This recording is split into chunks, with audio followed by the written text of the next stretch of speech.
Would I be the a-hole if I don't share my inheritance with my half-siblings? My father, 63, left my mom, 62, when I, 37, was 10 years old because he was having a baby with his then girlfriend/now wife, 50.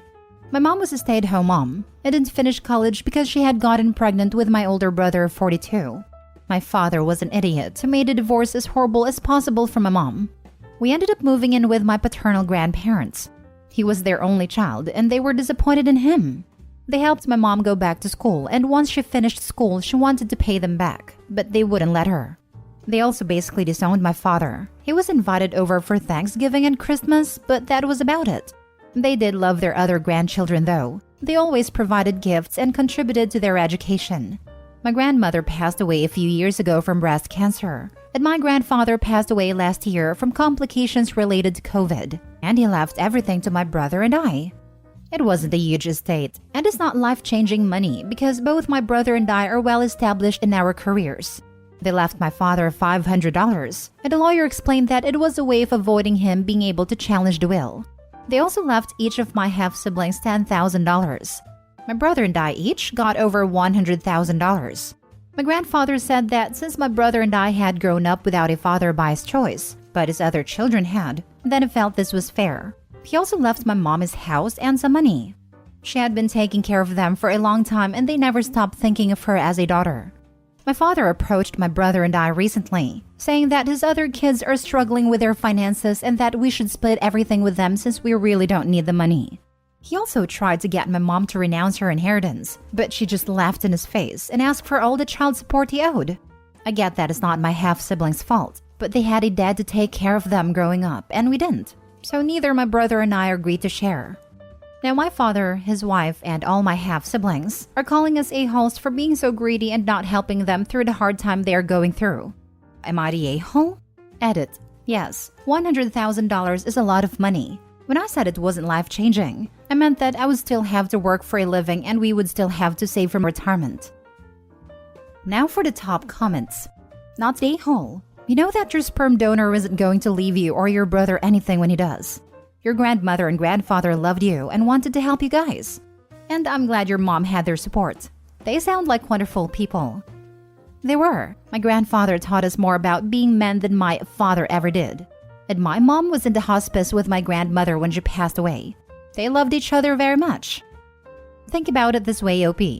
Your father wasn't only physically present for his younger children, he was financially present too. Every dollar that should have gone to child support for your brother and you was kept by him to raise his other kids. In that way, you've already given your half-siblings tens of thousands of dollars that were rightfully yours. Your grandparents were righting a historic wrong with their own money, even though the wrong was not theirs. It was both fair and thoughtful of them to do. I'm sorry for your loss. This is a very good way to look at it. According to an article in the Washington Post, the average annual cost of caring for a child in the US is $17,000. It checked out when you were 10. Even if you allow for part of that $17,000 a year being your mom's share of the costs of raising you, when considering the $10,000 gift to the half-siblings, seems like you broke pretty even.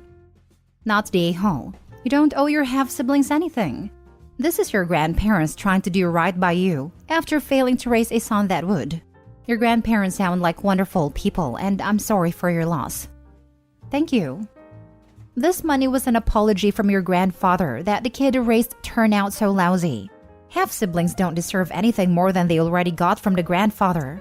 Also, you know for sure that if the situation was reversed, none of them would give you a dime. Next story. Am I the a-hole for not giving my sister back to my dad? I, 28 female, have a pretty messed up family dynamic.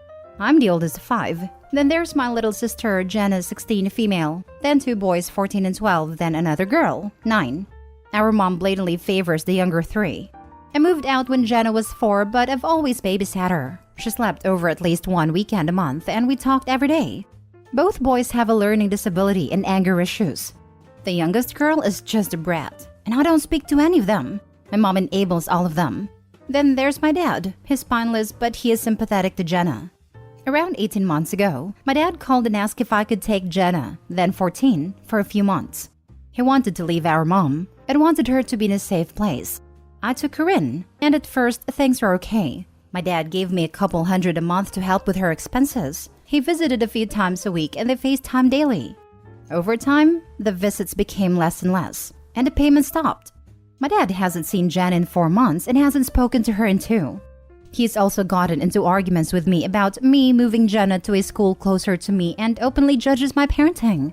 I was driving Jenna to a crappy school with 2/10 rating, 20 miles away every day, when there's a school with a 9/10 half a mile away. Jenna has been with me so long that I'm actually in the process of buying a bigger house for us. We're in a 2-bed, 1-bath, and we're moving to a 5-bed, 3-bath. A couple weeks ago, my dad called and told me he got a house and he wants Jenna back. He has custody of all of her siblings and bought a 2-bed, 2-bath condo 60 miles away from me. I've talked to Jenna and she doesn't want to go. She doesn't feel safe sharing a room with her siblings. She doesn't want to change schools, and she doesn't want to be 60 miles away from me. I told my dad that Jen and I don't feel comfortable with her being so far from me and having to share a room with her younger siblings, so she's going to stay with me.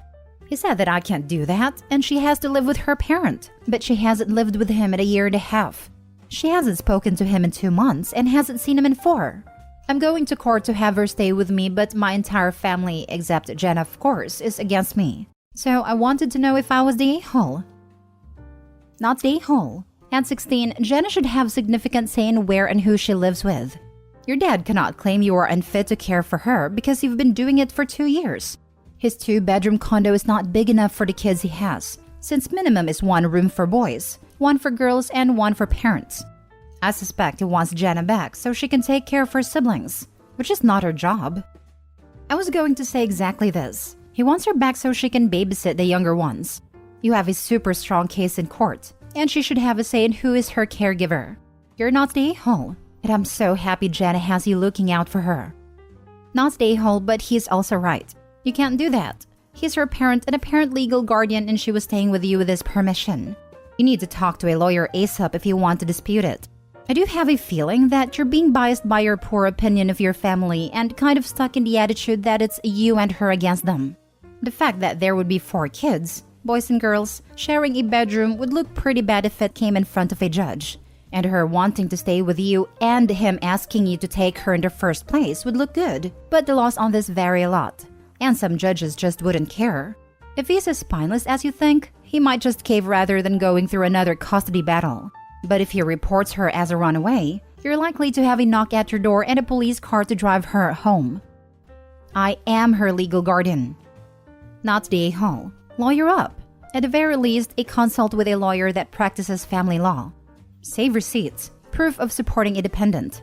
Bank statements, proof of you paying for all her expenses. If your dad did deposits, point out how he pretty much stopped. Letters from teachers. Establish a link to stability. Possibly get old school records of her grades improved.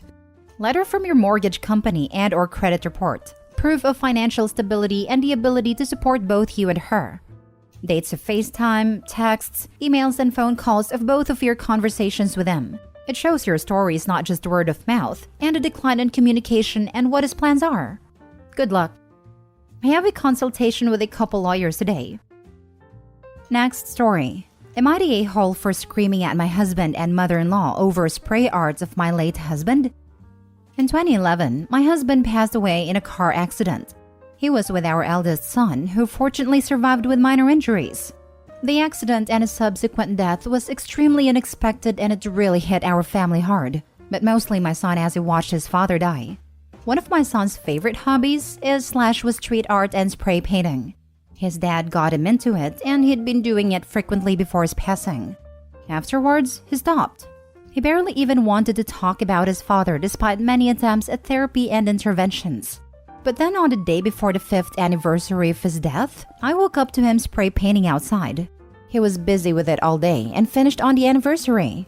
It was a tribute to a moment we had on the last family trip we went on, but he added wings on his father. He never spoke about it after that and hasn't sprayed painted again either to my knowledge. I met my husband in 2019 and we married last year. He moved in with us with his daughter and everyone's been getting along. The only problem came a few weeks ago when my husband brought up his discomfort of having to see my late husband's face every time he looks outside. I explained to him that I understood how he felt, but in the end of the day, my late husband wasn't just a husband, but a father, and the artwork was done by our child as part of his own grieving process. He wasn't happy, but seemed to accept it.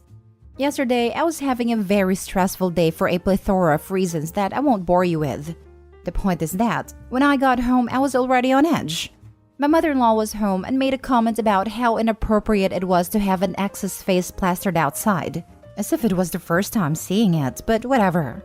I told her I wasn't in the mood today, and she said something about me not having to not be in the mood today had I removed it when I decided to commit to another man. My husband also decided to chirp in to say he'd already tried talking to me about it, and that it was a waste of time. And that's where I lost it. I don't even remember what exactly I was saying, but I just started screaming and going off at them. Generally about how much it meant to my son/our family, and I didn't want to hear about this anymore.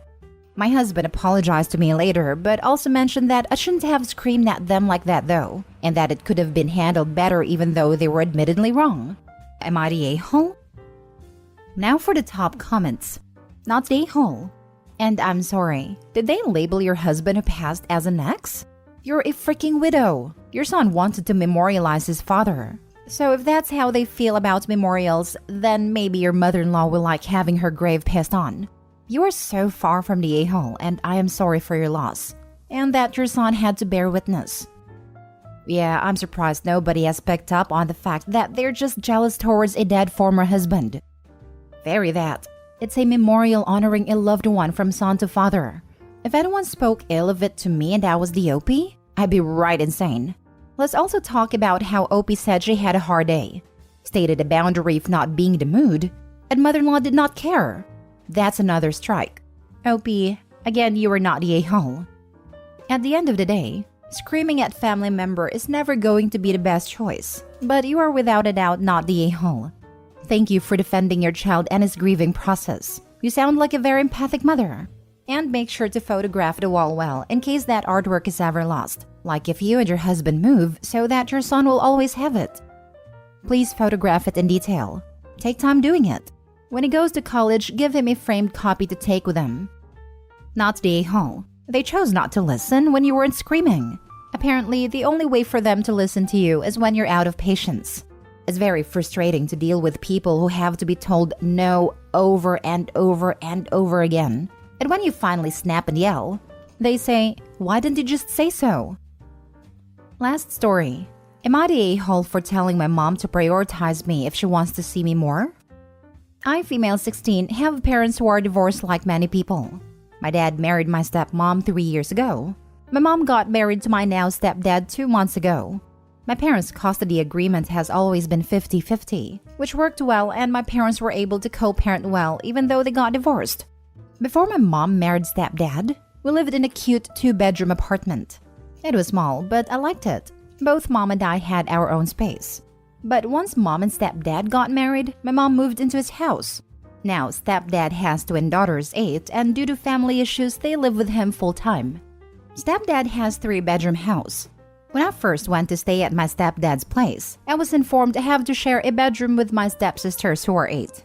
When I said I thought there were 3 bedrooms, I was told that the other room is my stepdad's man cave. I was willing to try staying in a room with the twins, and I tried for a whole month. It just didn't work. They go to bed earlier than me, and I have no privacy, which is nice to have as a teen girl. I asked my stepdad if we could make the other room as a bedroom for me, and he just said he needed the space. So, I told my mom I'm going to start staying more with my dad. I visit mom 3 to 4 times a week. I go over to my mom's on weekdays when I get off of school and stay over there until 10:30 p.m. So I'm over there for quite a few hours, and when I'm there on weekends, it's longer. Recently, my mom has been complaining that she barely sees me anymore. I told her I'm sorry she feels that way, but it isn't right I'm expected to share a room with 8-year-olds. I also said it's more understandable if we truly didn't have the room, but we do. Stepdad is just being selfish and you're agreeing with him instead of prioritizing my needs as a teenager. Mom got upset. Stepdad ended up calling me selfish and an a-hole, saying kids share rooms all the time. Your stepfather is calling you selfish? Well, that's rich. Your mom should have advocated for you before she ever agreed to marry or move in with a guy. Not the a-hole. Your mom and stepfather are. I 100% agree. Stepdad agreed to marry your mom knowing there'd be 3 kids in his house now. Which means some sacrifices, including getting rid of his man cave, not the a-hole. The fact that it's not even a home office, but his damn man cave is upsetting. And if this is a house, then there is a good chance that there is a yard, which means he could put up an insulated shed and have a true man cave. Not the a-hole OP. If your mom tries to fight this in court, let your dad get full custody. There are very few judges who would look kindly at this situation. In my state, blood siblings can be made to share, but half-siblings and step-siblings are required to have their own spaces. If siblings are more than 5 years apart in age, they are required to have their own spaces. And brothers cannot share a room with sisters over the age of 7. Not an issue here, just part of the spiel I've had to memorize over the years working with foster parents. Not the a-hole. You're the child. Your parents need to provide for you. Your own space is the best thing for you and the twins. Your stepfather is a parent. He's being selfish and irresponsible. If it were an office and he worked from home, I'd maybe see it differently. But no, he doesn't get a man cave if he crams his 3 kids into another room. What are his poor twins going to do in their teens? I'd say get the custody arrangement rewritten so you're 100% with dad. I can't see a family court letting the man cave slide.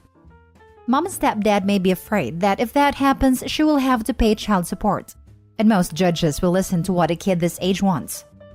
I wouldn't be surprised if she has to babysit the 8-year-old twins a lot.